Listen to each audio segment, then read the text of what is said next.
कोइद में house boy या driver में या जाकुर में या हेल्परी में आने का क्या सैलरी आज के दौर में 2024 में चल रहा है, आइए इस वीडियो में जानते हैं। अस्सलाम वालेकुम रहमतुल्लाहि बरकातुहू। मेरे दोस्तों, कैसे हो?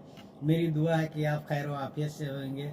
अल्लाह ताला आप सभी को दीन दुनिया की दौलत से माला माल कर दे। जो मेरी वीडियो देख रहा है, अल्लाह ताला सबको तौफीक दे। और लाइक करिए और सब्सक्राइब करिए। मैं बताने जा रहा हूँ कि कोइद में जो ड्राइवर में या हाउस बॉय में आने चाहते हो तो ये 2024 में क्या सैलरी चल रही है और क्या मिलता है, तो आइए जानते हैं इस वीडियो में। आइए बने रहिए, दूसरों तक शेयर करिए।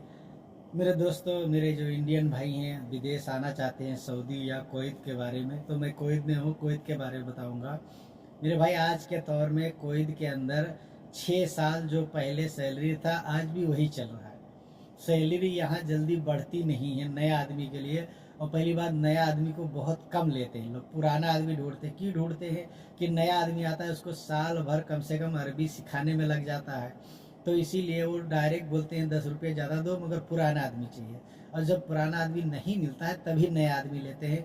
तो नया आदमी जब आता है ड्राइवर में, वो 80 90 100 तक पगार है, यानी बहुत ज़रूरी है। अरबी को तो 100 दिनार देगा, 90 दिनार 80 दिनार, इससे ज़्यादा नहीं देते। जैसे अपने गर्जन आप बोल रहे हो, बाबा मुझे मुझे ड्राइवर, मेरे को वीज़ा चाहिए, वीज़ा चाहिए, मेरे पास ड्राइवर है, तो आपको 80 से 90 से ज़्यादा नहीं देगा, ज़्यादा ज़्यादा 90 देगा। और जब उनकी ज़रूरत होती है तो वो 100 दिनार देते हैं, मगर बोलते हैं कि इंग्लिश आता है उसको, अरबी आता है। अरबी नहीं आता है तो वो बोलेंगे नहीं इंग्लिश मालूम है, तो आप बोलोगे नहीं इंग्लिश मालूम है। जो इंग्लिश मालूम है तो 100 रुपया आपको बगैर बोले मिलेगा, कोई दिक्कत नहीं। और जैसे आपको अरबी भी नहीं आता है, इंग्लिश भी नहीं आता है, आपको खाली हिंदी आता है, तो 100 रुपया बहुत मुश्किल हो जाता है, आपको 90 80 रुपया देंगे। मगर मेरे भाई, घर पे बैठने से बेहतर है आप बाहर निकल जाओ। समझ लो साल 6 महीना मैंने काम नहीं किया, साल 6 महीने में आपको कम से कम 1 साल अरबी सीखने में लग जाता है।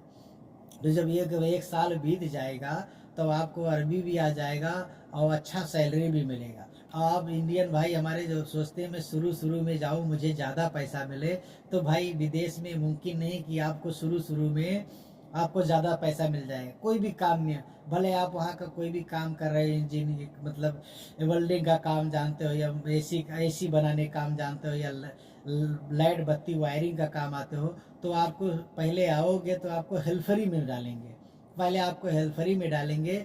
और जब घर का वीज़ा लोगे तो आप यार दोस्त से ले लोगे तो आपको सस्ते में पड़ जाएगा। मगर 10 जो भी आपको वीज़ा देगा 10 15 20 हज़ार रुपया ले लेगा, क्योंकि भाई वो मेहनत करता है। आप खाली उससे वीज़ा ले लोगे, मगर जो वीज़ा देगा वो आपको संभालेगा और कपिल को भी संभालेगा और जिससे काम कराएगा एजेंट को भी संभालेगा। 3 आदमी इसको संभालना रहता है। और जैसे यहाँ वीज़ा निकल जाता है तैसे अरबी 15 दिन होता है तो पूछना चालू करता है कभी आदमी आएगा, कभी आएगा। वीज़ा में तो 3 महीने का डेट रहता है, मगर वो क्या बोलता है मुझे जल्दी चाहिए। और कम से कम आने में 1.5 से 2 महीना लग जाता है वीज़ा में, वो तो आप जानते ही हो सब लोग।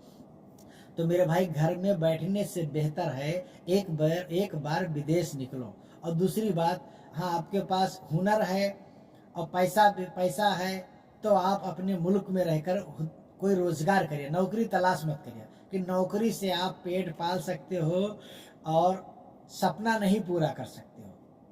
और जब आपके पास हुनर है, पैसा भी नहीं है, तो आप एक बार जरूर विदेश का रुख करिए और कम से कम 2 से 3 साल 4 साल रुक कर जाइए।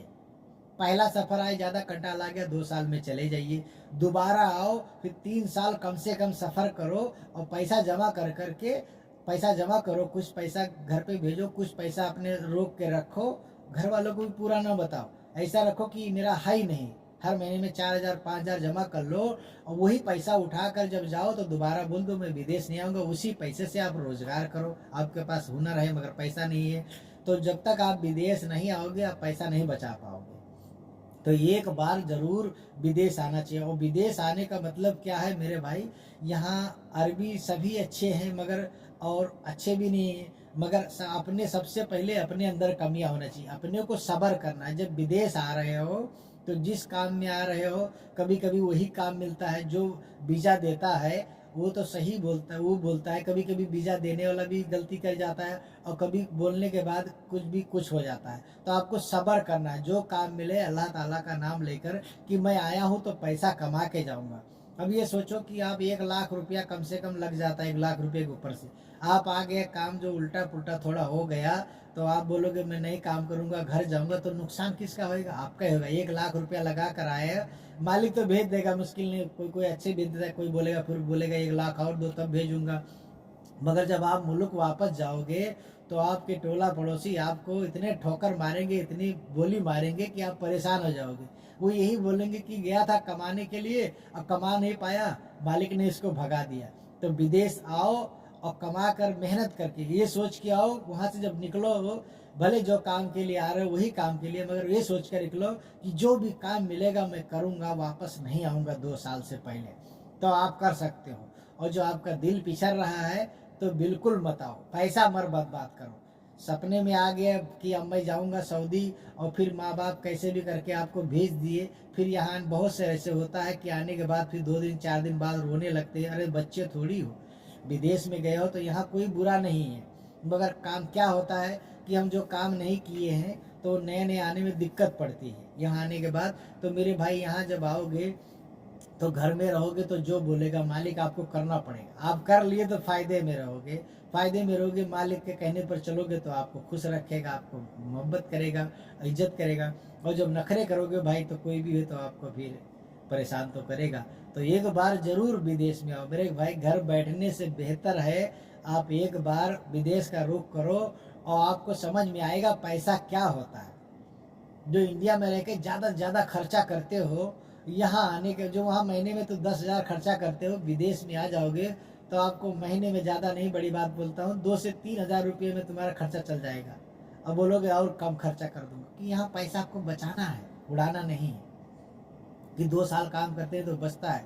तो एक बार जरूर विदेश का रुख करो और जाना चाहिए, घर पे बैठने से बेहतर है मेरे भाई। हाथ पैर चलाओ और बच्चों को, परिवार को खुश देखना है तो एक बार विदेश आओ। हाँ, विदेश आकर आपका जो सपना है, आप करोड़पति लखपति नहीं बन सकते हो, मगर छोटी छोटी ख्वाहिशें जो पूरी हो जाएगा। मगर यहाँ जब आओगे तब पैसे की क्या कदर है आपको मालूम पड़ जाएगा। और दूसरी बात, फिर जब यहाँ आओगे तो आपको दिमाग आएगा कि नहीं मैं गलत हूँ, मैं अब जाकर इंडिया में कोई बिजनेस करूँगा।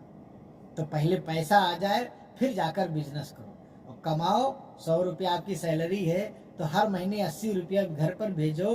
25,000 सैलरी है मान के चलो, तो घर वालों को 20,000 बताओ और 5,000 रुपया अपने अकाउंट में साइड में हर महीने में डालते रहो। इसी तरह आप बचा सकते हो। समझ लो कि मेरा पैसा है ही नहीं, भूल जाओ। जब आप 2 साल के बाद जाओगे तो आप जोड़ लो कि आप 1.5-2 लाख में बिजनेस नहीं कर सकते हो। अब यही पैसा जो आप 1 लाख रुपया लगा कर आते हो, यही पैसा मैं बोलूँ कि आप 1 लाख ला के बिजनेस कर लो, तो करने से पहले हम क्या सोचते हैं कि यार घाटा न लग जाए कहीं। तो जब करने से पहले आप हिम्मत हार लिए तो बिजनेस नहीं कर पाओगे। ये बिजनेस है जो आपको रिस्क तो लेना ही पड़ेगा। रिस्क नहीं लोगे तो आप काम कैसे कर सकते हो। अभी मान के चलो सऊदी में आए हो, 1 लाख रुपया से ऊपर लगता है, इससे मामूली नहीं लगता है। तो आप रिस्क लेकर आए हो ना भाई कमाने के लिए। अब यही पैसा आ गया, बोले मैं काम नहीं करूंगा तो आपका पैसा डूब गया ना। तो जब आओ तो रिस्क लेके आओ कि जैसे भी मेहनत करके मगर पैसा कमाना है कि हम जो चीज़ चाहे कर सकते हैं। हम काम, हमारा काम हमसे है, काम से हम नहीं।